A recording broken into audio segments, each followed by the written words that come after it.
Well, good afternoon, everybody, or good morning, or good evening, depending on where you are in the world. My name is Sue Daly. I'm the Director of Technology and Innovation at Tech UK, which is the UK trade association for the tech sector as a whole.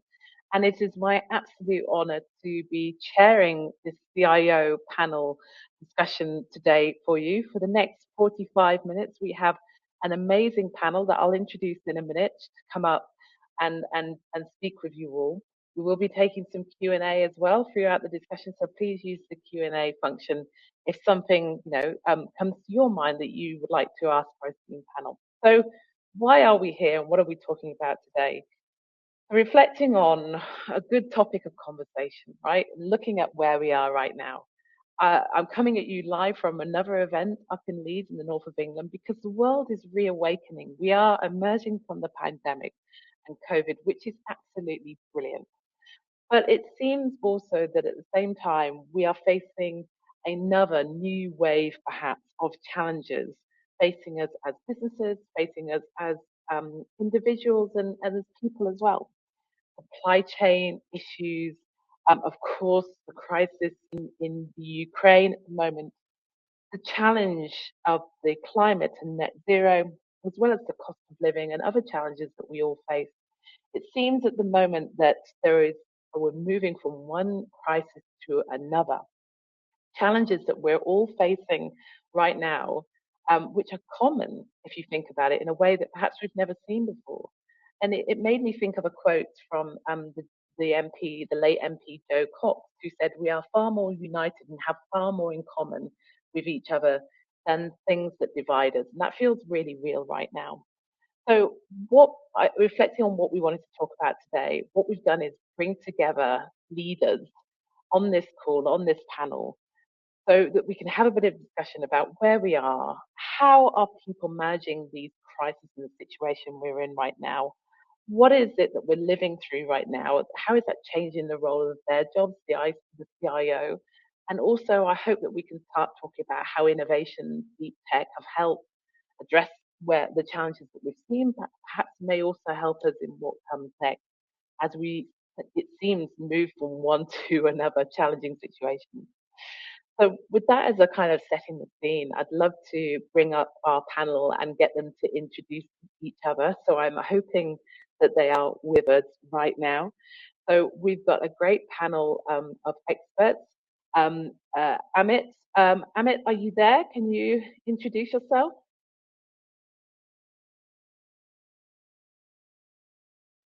If not, perhaps we have Chris. I know Chris is there. Hi, Chris. Hi, can you hear me? Yeah, thank you for being there. Please do introduce yourself to everybody on the call. Hi, my name is Christopher J. Ampofo. I'm the CIO for a cryptocurrency exchange called Uphold. In my role, I have several different teams reported to myself. So I have information security, I have data privacy, I've got knowledge management, procurement, and procurement reported, and fraud reported to myself in that capacity. So wow, pleased to meet you all. Yeah, well, thank you for being here. And that's a lot, right? So we'll perhaps come on to what all that means given where we are right now as well. Lester as well. Hi, Lester, are you there? Hi, Lester. Thank you so much for being with us. Please introduce yourself to everybody and a bit about your role.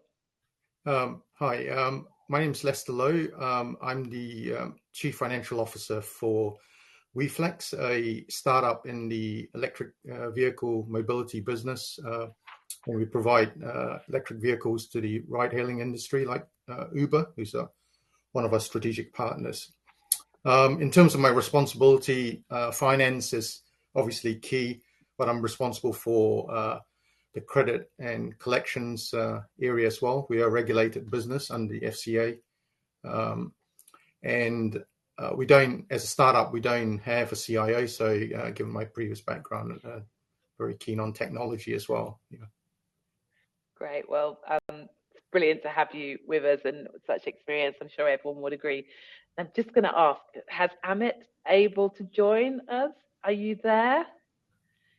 if not, I think we'll kick off, and hopefully, gents, he will join us as we go. I think there might be some technical difficulties behind the scenes, but look, let's kick off. And we're talking a little bit about the challenges that we've all been facing the last what feels like 2.5 years, but also what we might be facing going forward.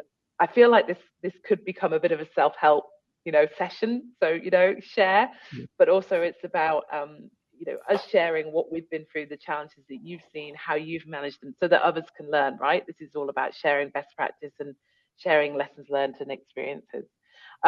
So perhaps let's kick off. Chris, can I kick off with you and just Sure.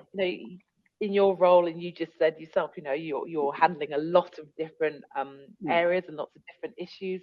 I would imagine challenges as well around regulation, customer experience, business growth at the same time. What's your experience? How have you been handling those issues, and within the current situation that we find ourselves in? How's it been going? It's been tough, and if we look at, I guess, if we're talking about the challenges to start with COVID. Now, I think as a company, we were quite fortunate in the sense that we were cloud first, and we predominantly remote working. Now, we're a global company. We've got offices in Portugal, US, London, all over the world, and where our employees are located. So we were not impacted as a result of the COVID and people working from home. Yes, we have bricks and mortar offices in Portugal where our development happened, but they were able to shift away and all start working remotely from home without any impact on the company. We actually saw the other positive aspects where we were more productive in that regard. And we've kept that model. Yeah, people can still come into the office if they want, but they can work from home, where we looked at security aspects and make sure all the tech and security-wise, we weren't reducing our security exposure by them working from home. So yeah, we didn't experience anything in that regard. Okay, if we fast forward to now going to business as usual in this new kind of climate, what are the challenges that we're facing? We actually went through our FCA approval with our UK entity, and that was very difficult because that focused on compliance and all the regulatory aspects that come into play. And that was very difficult. We're one of the few crypto companies that have actually got the FCA license. They come from a position where it obviously is a new market for them, so very stringent. So we've successfully managed to get through that. What were the challenges that we faced? Resourcing, engineering. We had to do a lot of changes to our applications, meaning that the solution, in order to meet the requirements of the FCA.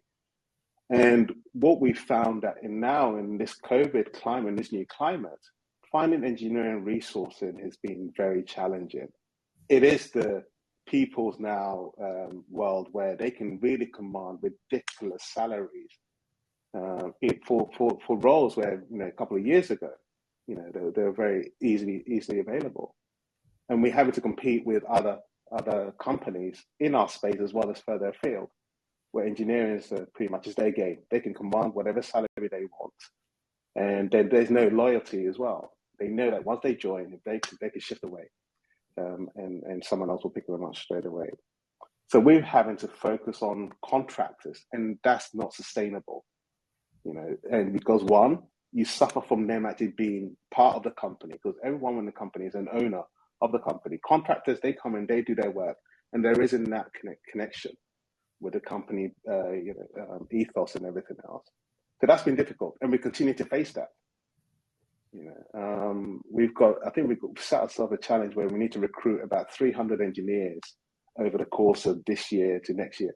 That's unrealistic, and we're struggling to know how we're going to challenge that. Yeah. So there's some of the challenges that we're facing. Thanks, Chris. Really fascinating. Already have so many questions in my head. Before I come to you, Chris, just on your resource question though, is it that the people with the skills and the level and the experience that you need just aren't in the market, or the people are, but that I think what you're trying to say is they know their worth, right? So they can ask for what they know it's a competitive market, or is it just that the people aren't there? People aren't there. They aren't there because they've been snapped up. They've been snapped up very, very quickly, and we're struggling. So what do? Do you go for a lower level person and then train them up?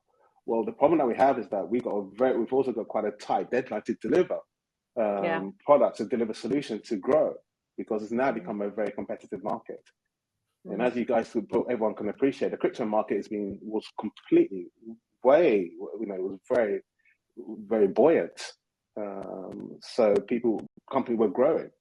We've grown in a number of X's where we didn't predict this kind of growth. Yeah. And now, obviously, there's a downturn, but that brings its own challenges. But still, we still need to meet those targets in order to deliver our product, in order for us to be competitive. So no, the people aren't there. People aren't there because they've been snapped up. All right. Thanks for that, and thanks for that insight as well. Because Tech UK, we do a lot of work around the digital skills gap that we know we're facing in the UK. But it's great to be able to hear from leaders like you as to what is really we get a sense of what's happening on the ground, but it's great to hear and happy to talk about it offline of how we might be able to help.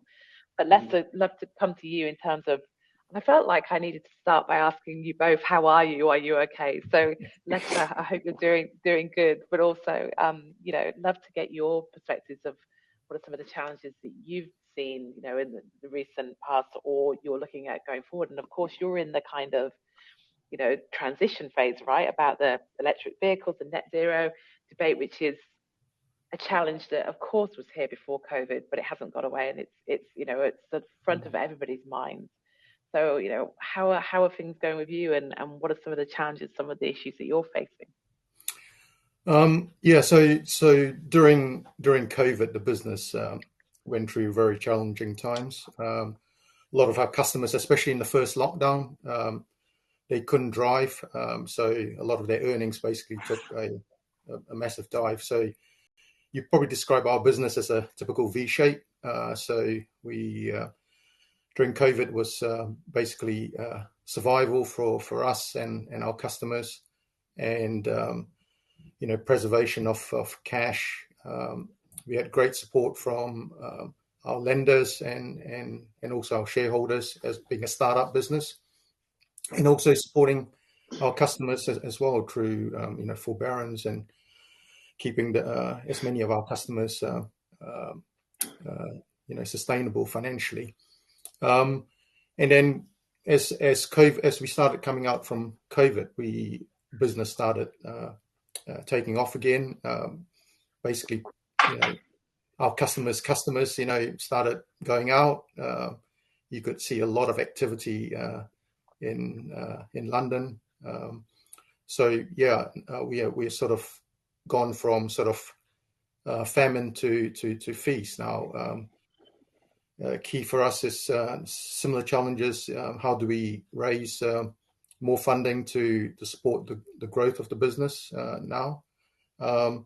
And what Chris, echoing what Chris was saying, keeping talent, is key. Retention is key as we came out of COVID, and now we're in a growth phase. Is not only retaining the talent, being a startup, we can't compete with banks, who have bigger budgets to attract staff. We have to retain staff on different initiatives, and now it's recruitment. How do we recruit to scale up the business? I suppose challenges for us, even before the war, there were a lot of headwinds around inflation, cost pressures going up. We're still seeing a lot of supply chain challenges, particularly around semiconductors. They feed into electric vehicles. Talent shortages. I suppose with now the war, it's added another sort of challenge for us, keeping vigilant on cyber threats, etc.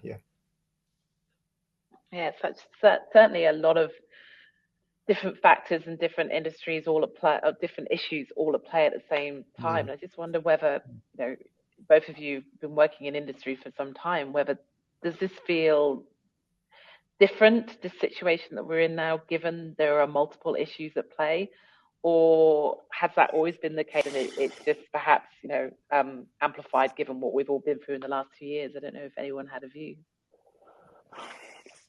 From my perspective, it doesn't. We're not really affected by it.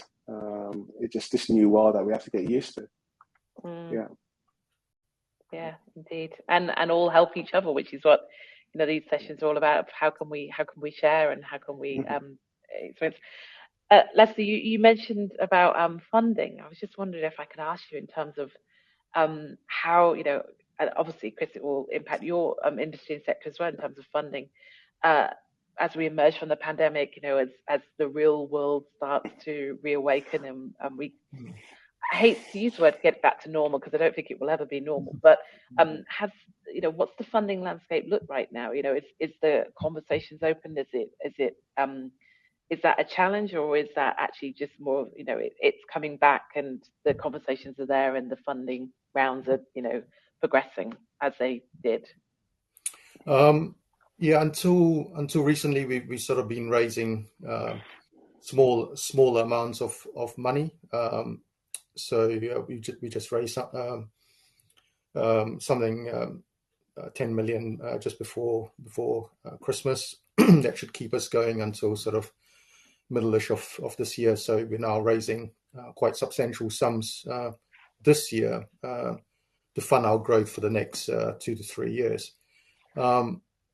There is quite a lot of money out in the market, but you need to be you need to have a sustainable story in business to attract those investors. Fortunately we're sort of past the sort of initial phases. We are profitable and we generate cash, so we're now sort of in a position to explain the growth story, how we can support the expansion of electric vehicles in London. Yeah, obviously supporting Uber, one of our strategic partners in London, to expand the fleet of electric vehicles here. Yeah, brilliant. And Chris, I don't know if you have a view or what your insight of the funding landscape looks like right now. Would you agree? Is there other conversations happening? Is there money around for folk who are looking to invest? Yeah, if you asked me this question a year ago, where the crypto market was very buoyant, that's a completely different landscape, where there was a lot of money around, a lot of interest in regards to investing in a company like ours. Now the market's taking a downturn. People are being cautious about investing, especially in our company, our growth. We're looking quite a large ticket size. So yes, people are still interested, but it's not as easy as it was last year. Interesting. And I suppose I have a kind of looking ahead, maybe, and I'd love to get your views also on how some of the innovations, some of the deep techs and technologies have helped you through the situations that we've been through. But just thinking ahead, and Chris, you both mentioned talent. Is that what keeps you guys awake at night? Is that the top of the list, or is there something else that really kind of worries you about where we might be heading, or what might be in our future? Lester, why don't I come to you first? What's the top of your list? I think the inflation and supply chain are probably key for us, because inflation not only increases the prices of the vehicles, but more importantly, it impacts the earnings of our customers. Yeah, so we're starting to see earnings, potential earnings of customers if ridership drops. If individuals' personal earnings drop, they don't go out, they don't use the riderships sort of drop, our customers' earnings sort of drop. Fortunately, it's still it's strong out there, but how sustainable? Everybody's feeling cost pressures, energy prices are going up, and cost pressures at home. interest rate rises again, inflation feeds into, it's sort of like a vicious circle. It feeds into interest costs as well. Then it also impacts people's disposable incomes. Talent is very high on the list, because without good people you can't grow. So it's trying to balance all these different challenges, and I think adaptability and agility is key right through. I mean, it's not something new with technology. We've always, with big transformation programs which I've run, you've got to be adaptable, you've got to be agile. The goalpost keeps on moving. So it's very similar in our business environment today. Yeah, it's interesting that, because we are an industry that is used to change, right? We're an industry that evolves. There's an industry that develops quite quickly, and I got into tech probably over 20 years ago now. I'm showing my age, but it's been a while. But it's kept me on my toes ever since I joined it. So, Chris, I'd love to ask you the same question. Is it talent that's at the top of your list? What keeps you awake at night? What wakes you, if you're like me, what wakes you up in the middle of the night? Yeah, I guess I've got the fortunate position of having so many responsibilities. So there's a lot that keep me awake at night. I mean, the talent thing is just, of course, a part and parcel of doing business. That's a more long-term problem. Yes, we'll just ride with the wave and do the best we can in order to recruit accordingly. But then we look at all the different areas. So if we start with fraud and information security. Now, in our market, as the company is growing, you tend to attract a lot more security issues, being fraudsters, okay, because they recognize that the market is a lot of money, where now you're susceptible to fraudsters trying to knock in on our door or affecting our customers. So what keeps me awake at night on the security side and making sure that, one, we're protected, because the cybersecurity landscape is forever changing. The fraudsters are very, very smart in the method that they use. So using technology and looking at suppliers to help us complement our security stack is a completely different swim lane that I'm focusing on. Then you look at fraud. Cybersecurity is about protecting the front door, so to speak. Fraud, okay, protecting our customers and making sure that we're complying with regulatory challenges and so forth. So yes, again, using tech, how do we protect that? But it's about getting the balance right.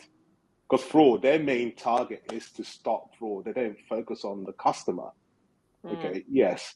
So therefore, I need to balance that and making sure that fraud is educated enough where, you may limit fraud, but you need to also be sensitive about the customer, because we're holding their money. If you stop them straight away, they're in a difficult position where we've got different challenges that we need to deal with on that side. And then we flip over to compliance. As I mentioned, we just recently got FCA regulations. One of the key things, your transaction monitoring systems and your compliance systems, making sure that all the different false positives are not taken care of, because you can't have a large number of false positives. It means that you've got issues. So again, the tech side, making sure that the technology we're using for transaction monitoring is not generating a lot of noise that you can't sustain. Okay, so that's also been a challenge that we're dealing with, and making sure that the right partner and the systems are tweaked across all the different areas of the business. Yeah, absolutely. So I think we had Amit. I think he was there, and then I think I've lost him again. So I'm going to keep going, guys. And when he comes back, hopefully we can get him to introduce himself and bring him into the conversation. But you both teed up kind of the question I was going to ask you both as well around, okay, given the challenges and given what we might be looking ahead, particularly talent, and of course, Chris, cyber and fraud, absolutely. Particularly, I completely agree. The online threat environment never stops, right? And of course, we're seeing increased cybersecurity threats and risks given where we are right now. What are because obviously we're at a deep tech innovation event, so thinking about what are the technologies that have and you kind of started there, Chris, so maybe coming to you, but what are the technologies that you've been employing or using, or what do you think are the deep tech technologies that could potentially help address some of these challenges? So, I'm thinking AI, I'm thinking, for fraud, Chris, right? Digital identity and things like that. Are there particular technologies that you think, I suppose thinking a bit more about, okay, we know the challenges, but what can we do about it? Are there technologies that you guys are looking to support and help some of these challenges? I don't know, Chris, do you want to pick that up first? Yeah, so a lot of the solutions that I've been looking at is looking at the AI, because the human behavior, the human being the person, changes, and you need something that will obviously adapt accordingly. So yeah, the fraud solution that we're using completely built on AI and it continues learning.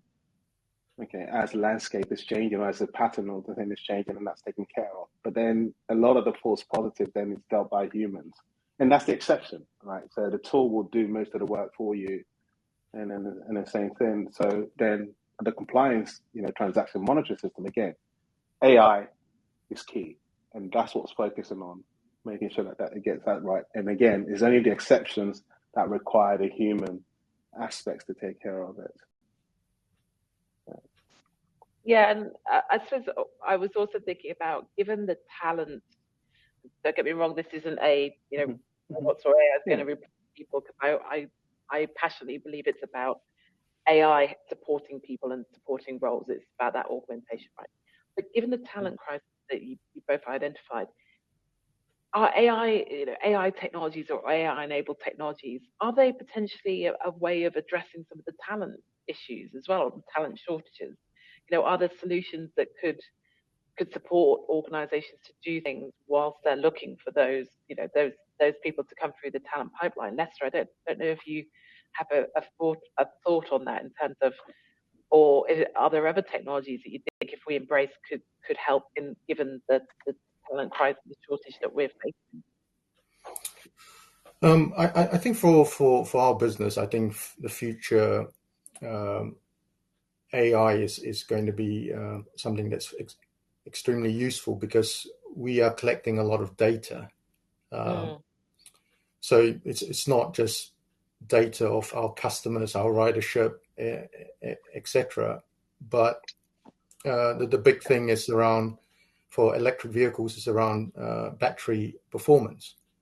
So we are, we've got telematics. We are collecting a lot of data across multiple sort of platforms, different types of vehicles, understanding the driver behavior of how they manage the battery, how frequent they charge it, etc.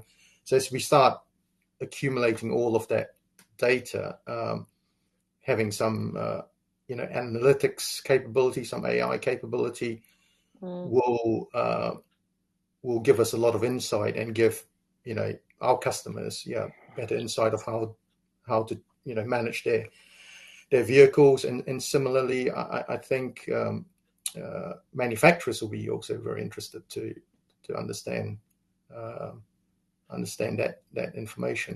So that's it's not the core part of the business, but I mean that's future as we start developing all of that.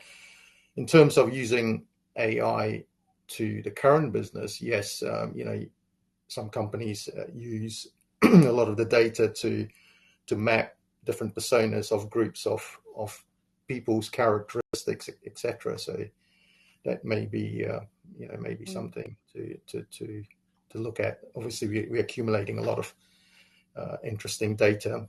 It's now how to utilize it once we get sufficient volumes of data. Yeah, you raised a good point, because it's not all just about artificial intelligence, machine learning, right? Pure data analytics has, I think, helped a lot of organizations through the pandemic as well to understand patterns of behavior, or what's happening, or to manage their own supply chains. I just wondered, Lester, if that's something that you saw, particularly in your sector, in your industry, data analytics tools, technologies, was it helpful to kind of manage the crises, manage the challenges as they evolved during the pandemic? We are not that sophisticated yet in terms of our evolution, but definitely it's a plan to do it. Our sort of top priorities was to come out of COVID. Now is accelerating the growth, expanding the business in terms of people, physical location. Systems is always key. As a startup, we use multiple best of breed systems in the cloud. Next stage, which a lot of big corporates have done, that is integrating all these systems. Because we've got pockets of good data in these systems. So harvesting the architecture of all these different systems and the data sources, etc. So that's why I say we are sort of in the early evolution of that journey. Yeah. There's a lot of people, a lot of organizations, feels like to me, have been on that journey, particularly the last couple of years. So I think I'm sure there are people listening now who have got experiences or lessons they can learn, but there's definitely a lot of people that have been through that journey. So, one of the reasons why I love working in tech and this community is that we do share, we do learn from each other, and this is why these kind of discussions are really, really key. So I really appreciate you guys being so open as well. Now I have more questions, but I also see that there are questions in the chat. So thank you for sending those through, guys. We had one around crypto, which obviously, Chris, I'm going to bring to you if that's all right. Sure. That would make sense, right? Lester's like sigh of relief. Tesla announced accepting crypto as a mode of payment. Do you see this becoming normal across the board? And actually, I had a question around where do you think disruption, or where do you think the next big thing is going to come from in your area? So, Chris, is that it? Is announcements like that what's going to disrupt and move you guys forward? That's a great question. Now, obviously, I'm very partial in where I think crypto is going to go, but I just see the reality. I see the reality where things are going. So, where we see, which our main focus is to allow crypto to be used as normal legal tender. Okay, now what I mean by that is that you want to be able to go to your supermarket and then buy your groceries by using crypto as a method of doing it. Okay, now what we've done is that as Uphold, we've actually launched our debit card in the US, where you can have your crypto assets, and that will be linked to your debit card. So you can choose your wallet. So you can choose your Ethereum, your Bitcoin, your Dash, or whatever wallet which you want to spend. So therefore, when you go and spend your card, we do the conversion for you. You take a portion of your crypto asset, convert it to fiat, and you pay for your groceries. So we launched that a few years ago in the US, and that's going out very, very, very well. That's doing very well. And then now we're actually launching our debit card in UK very, very soon. I think we're going general availability in the next couple of weeks or a month, where same thing, it'll allow you to use your crypto assets to actually start the normal daily lives. So yeah, Tesla have already started it. We see other companies who are starting to accept crypto as a legal tender soon. So that's going to be changing. And that's one of the main drivers for our FCA regulation, because we want to make sure that we're properly licensed in all the different jurisdictions. So, yeah. Fascinating, Chris. Thank you. And I would love to talk more to you about that. In fact, that could be a panel in itself as well, right? So love to follow up with that. But Amit, you've joined us. Can you hear us? Yeah, I can hear you well, Sue. And I guess we faced some last-minute office firewall issues. Yeah. Some challenges that's a challenge in itself, right? But I'm so glad you could join us, and thank you so much for being here. So I hope my other two panelists don't mind me just asking Amit, could you introduce yourself to everybody and just talk a little bit about your role? And we were talking when we were kicking off about some of the challenges that you have faced in your role and your business over the last couple of years, and also if that's not too much to ask, are there what's the top of your list in terms of challenges or barriers or issues as we move ahead as well? That what's on your mind? What keeps you awake at night? Sure. So yeah, I first of all apologize for the delay, right, in joining. And like I said, it just shows that the security infrastructure is working, which is the good news. So just to introduce myself, I run IT for my company Baker Hughes in the Middle East, North Africa, Turkey, and India region. I also run all of our customer-facing platforms, which we call digital customer experience for Baker Hughes from the digital technology function globally. In terms of what are the big things playing up in our in my mind at this point of time, of course, like everyone else, it's been COVID and returning to work and getting employees back to office across the 26 countries that I manage in the region, ensuring that we are able to support the transition back to offices as COVID stabilizes in our region. Ensure that any supply chain issues that we face from the Russia-Ukraine conflict, etc., are addressed, and then of course cybersecurity, right? So those are the big topics that we are focusing on as a company.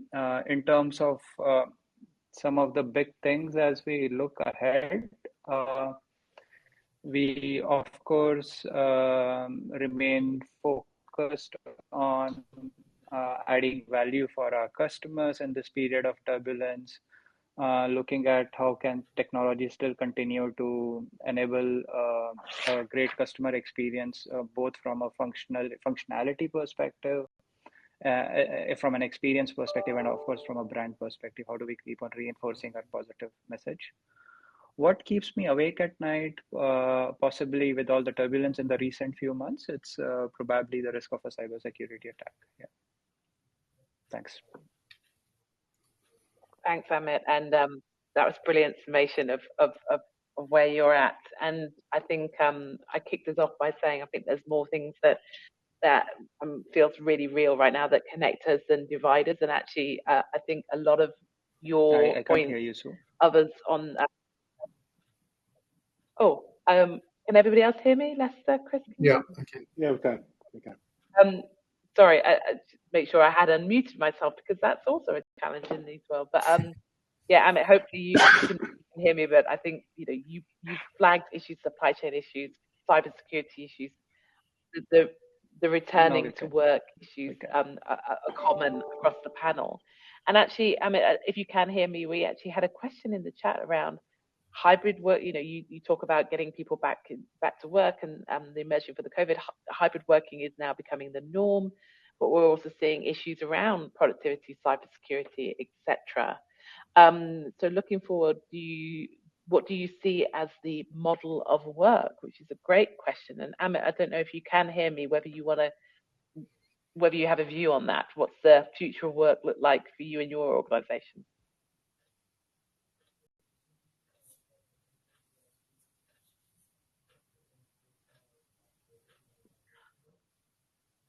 Okay, I think we might have technical difficulties there. Chris, Lester, I don't know if either of you want to jump in on that.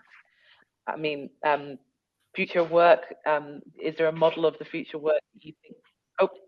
Yeah, so yeah, one thing that we do notice is the definition of change, right? So the whole. Oh, so sorry, we've lost him. Oh, I'm so sorry, Amit. And apologies, everybody. Clearly, technical difficulties. But Chris, Lester, I don't know if either of you want to touch on that. Future work. I could probably step in. I suppose for our company, there's sort of two groups. Those that are customer facing and need to be in the office as much as possible to meet customers. In those, the other group is probably more back office support functions, where the hybrid working can work for that group of people. I suppose our challenge, being a sort of smaller company, is how do we bridge the two groups to, as we grow, and bringing on new people as well. Yeah, how do we keep that, the culture, the values, the small family sort of ethos, as a business. So that, I suppose that those are the sort of things that we are trying to balance within our business. Yeah, well, there's no right or wrong answer. It's just trying to learn as we progress along. Yeah. Yeah, because getting that culture right, Chris, is to me and is key to not just getting new talent in, but retaining the talent you have, right? So getting that culture right is about keeping people in the business, particularly if you've got a challenge about getting people, you want to keep people. Yeah. I mean, from our perspective, as I mentioned, where we weren't really affected in regards to the working environment, but we face a different challenge now, where as we've grown, we've pretty much doubled our team, our employees. People want to meet colleagues. People want to socialize with their colleagues. So we just recently actually got our London offices, I think about just under a year ago. We're encouraging people to come back, where now it's a completely buzzing live environment.